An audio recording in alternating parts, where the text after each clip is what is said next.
नमस्कार दोस्तों, मैं भागचंद गौतम आप सभी का आपके अपने YouTube चैनल परफेक्ट एजुकेशन में बहुत बहुत स्वागत करता हूं। दोस्तों, आज की इस वीडियो में हम भारतीय संविधान की प्रस्तावना से संबंधित सभी क्वेश्चंस को कवर करेंगे। जैसा कि आप सभी जानते हैं कि प्रत्येक प्रतियोगी परीक्षाओं में भारतीय संविधान बहुत ही महत्वपूर्ण टॉपिक बन जाता है। तो आज की इस वीडियो में प्रस्तावना से संबंधित एक भी क्वेश्चन आपको इस वीडियो से बाहर नहीं मिलेगा। तो हम स्टार्ट करते हैं। प्रस्तावना को पहले देखते हैं कि प्रस्तावना में किन किन बातों का जिक्र किया गया है। तो सबसे पहले प्रस्तावना हम भारत के लोग से शुरू की गई है। हम भारत के लोग भारत को एक प्रभुत्व संपन्न समाजवादी पंथ निरपेक्ष और लोकतंत्रात्मक गणराज्य बनाने के लिए तथा उसके समस्त नागरिकों को उसके सामाजिक, आर्थिक और राजनीतिक न्याय, विचार अभिव्यक्ति, विश्वास, धर्म और उपासना की स्वतंत्रता, प्रतिष्ठा और अवसर की समता प्राप्त कराने के लिए तथा उन सब में व्यक्ति की गरिमा और राष्ट्र की एकता और अखंडता को सुनिश्चित करने वाली बंधुता बढ़ाने के लिए दृढ़ संकल्प होकर अपनी इस संविधान सभा में आज तारीख 26 नवंबर 1949 ईस्वी मिति मार्गशीर्ष शुक्ल सप्तमी संवत 2006 विक्रमी को एतद द्वारा इस संविधान को अंगीकृत, अधिनियमित और आत्मार्पित करते हैं। तो जैसा कि दोस्तों आप सभी ने देख लिया है कि प्रस्तावना में जो शुरू के शब्द हैं हम भारत के लोग, क्वेश्चन यहीं से बन जाता है कि प्रस्तावना किस शब्द से शुरू होती है। तो हम भारत के लोग से प्रस्तावना शुरू की जाती है। ठीक है, तो इसमें जो जो क्वेश्चन बनते हैं तो उनको हम अभी यहाँ पर कवर करेंगे। तो सबसे पहले देखते हैं पहला क्वेश्चन है प्रस्तावना को कब लागू किया गया था। ऑप्शन हमारे 26 जनवरी 1949, 26 जनवरी 1950, 26 नवंबर 1949 और 22 जनवरी 1950। तो प्रस्तावना को 26 नवंबर 1949 को लागू किया गया था। अभी हमने प्रस्तावना में पढ़ा था तारीख थी 26 नवंबर 1949 को, तो इसका राइट आंसर हो जाएगा ऑप्शन नंबर सी, 26 नवंबर 1949। इसी प्रकार हम नेक्स्ट क्वेश्चन देख लेते हैं। क्वेश्चन नंबर सेकंड, प्रस्तावना में अब तक कितनी बार संशोधन किया जा चुका है। क्वेश्चन एक बार फिर से रिपीट कर देते हैं। प्रस्तावना में अब तक कितनी बार संशोधन किया जा चुका है। ऑप्शन है 2 बार, 1 बार, 7 बार, कभी नहीं। तो प्रस्तावना में अभी तक सिर्फ 1 बार ही संशोधन किया जा चुका है और वो है 42वां संविधान संशोधन अधिनियम 1976 के द्वारा। इसमें 3 शब्द जोड़े गए थे, समाजवादी, पंथ निरपेक्ष और अखंडता। इन 3 चीज़ों को जोड़ा गया था 42वें संविधान संशोधन अधिनियम 1976 द्वारा। तो इसका राइट आंसर हो जाएगा ऑप्शन नंबर बी, सिर्फ 1 बार।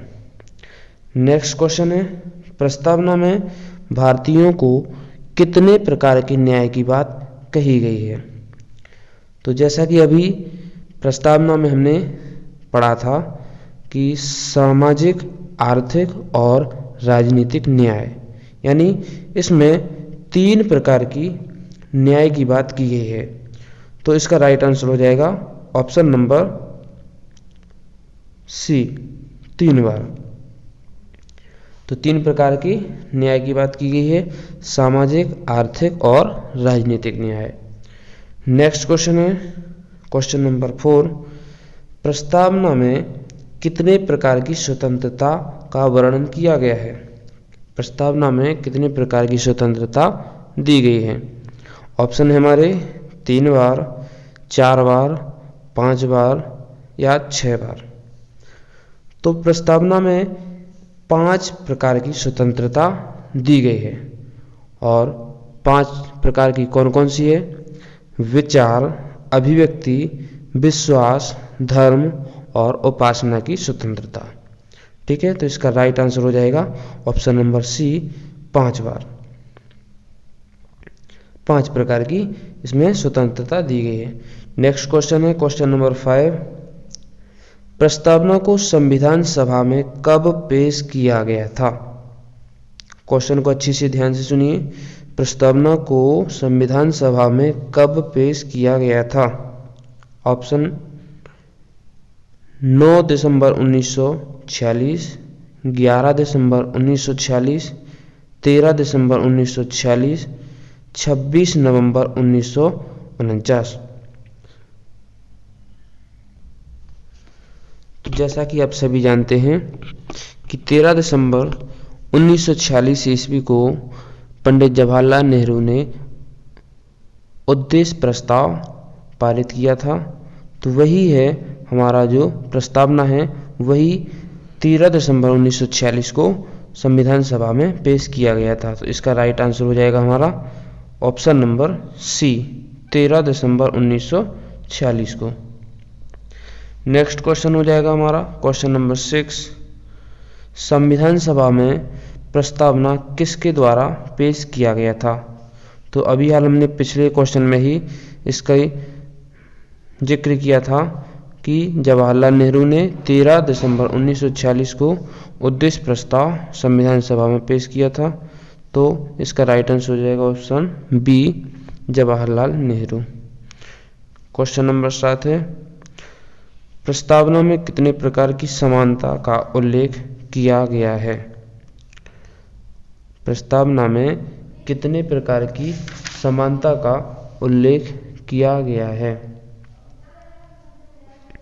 तो जैसा कि आप सभी जानते हैं कि प्रस्तावना में प्रतिष्ठा और अवसर की समता, इन दोनों की बात की गई है, प्रतिष्ठा और अवसर की। तो इसमें 2 प्रकार की समानता है। तो इसका राइट आंसर हो जाएगा ऑप्शन नंबर बी, 2 प्रकार की। Next question question number 8। प्रस्तावना को किसके द्वारा अधिनियमित किया गया? प्रस्तावना को किसके द्वारा अधिनियमित किया गया? तो प्रस्तावना के जो शुरू वाले शब्द हैं उन पर अगर हम गौर करें तो उसमें हमें मिलता है कि हम भारत के लोग, और लास्ट में लिखा है इस संविधान को अंगीकृत, अधिनियमित और आत्मार्पित करते हैं। यानी हम भारत के लोग यानी भारत की जनता के द्वारा इसको अधिनियमित किया गया। तो इसका राइट आंसर हो जाएगा ऑप्शन नंबर ए, भारत की जनता। क्वेश्चन नंबर 9, प्रस्तावना में संशोधन कब किया गया? तो प्रस्तावना में संशोधन 42वें संविधान संशोधन 1976 द्वारा किया गया था और अभी तक प्रस्तावना में केवल एक बार ही संशोधन हुआ है, 42वें संविधान संशोधन 1976 द्वारा। तो इसका राइट आंसर हो जाएगा option number A. Next question question number 10, प्रस्तावना में संशोधन करके कौन से शब्दों को जोड़ा गया? ऑप्शन है पंथ निरपेक्ष, समाजवादी, अखंडता या उपरोक्त सभी। तो जैसा कि अभी हमने पिछले क्वेश्चन में बात की थी कि प्रस्तावना में केवल एक बार संशोधन हुआ है, 42वें संविधान संशोधन 1976 द्वारा, और उसमें 3 शब्द जोड़े गए थे, समाजवादी, पंथ निरपेक्ष, अखंडता। इन तीनों को जोड़ा गया था। तो इसलिए इसका राइट आंसर हो जाएगा ऑप्शन नंबर डी, उपरोक्त सभी। Next question question number 11, Jawaharlal Nehru ने संविधान की आत्मा किसे कहा है? ऑप्शन है हमारे अनुच्छेद 32, मौलिक अधिकार, प्रस्तावना, राज्य के नीति निर्देशक तत्व।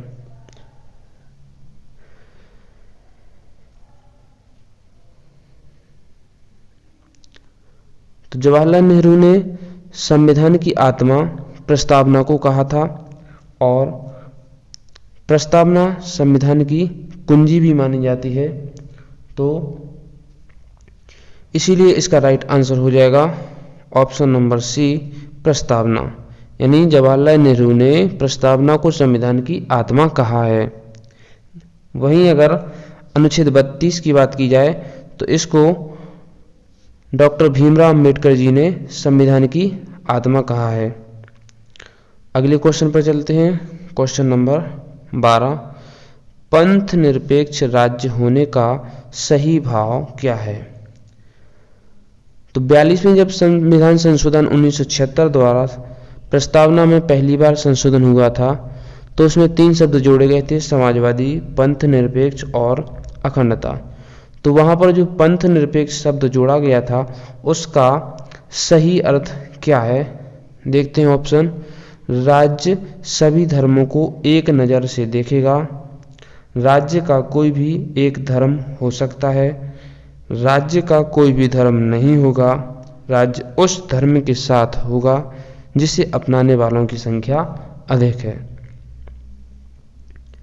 तो दोस्तों संविधान के अनुसार पंथ निरपेक्ष राज्य होने का सही अर्थ यही है कि राज्य का कोई भी धर्म नहीं होगा, राज्य का कोई भी धर्म नहीं होगा, अर्थात राज्य सभी धर्मों को एक नज़र से देखेगा।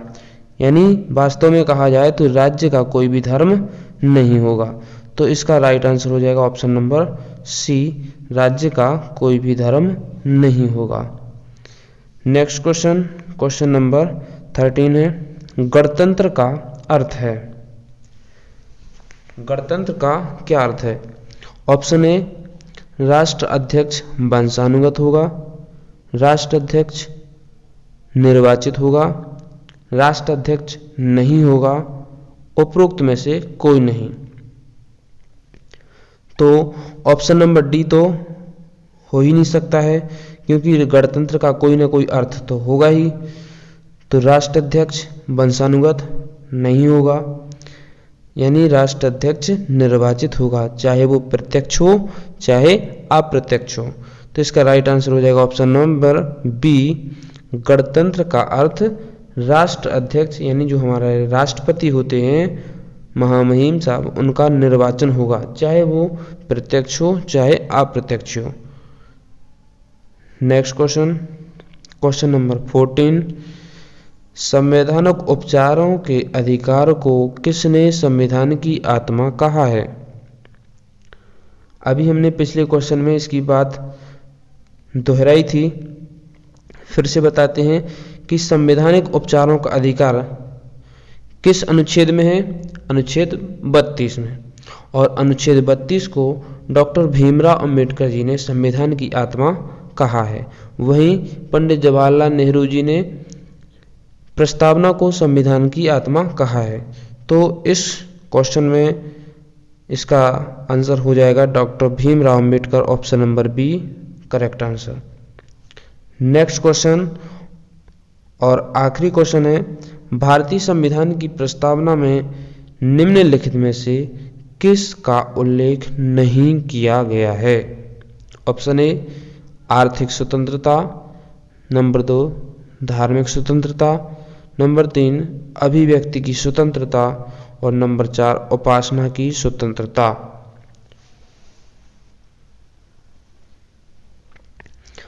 तो भारतीय संविधान की प्रस्तावना में हमने देखा है स्वतंत्रताएं 5 प्रकार की थीं।